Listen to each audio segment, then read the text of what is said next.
Good morning.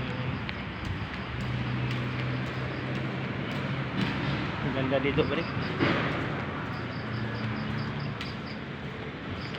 Ang mga puno doon, ganda. Ang ganda ng mga pagkaano ba? Design. Sadya. Develop ba?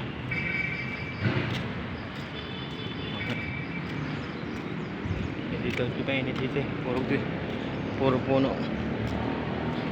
Tapos mga halaman. Yan. Dahil puno yan. Naka-galaga. Organized.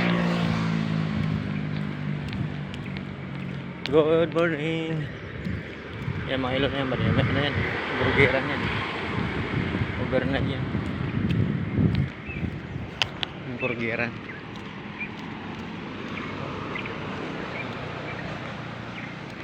Ano na, tagulan na yata talaga. Ano na yung ano, langit. Ano dito mga Marie, God bless you.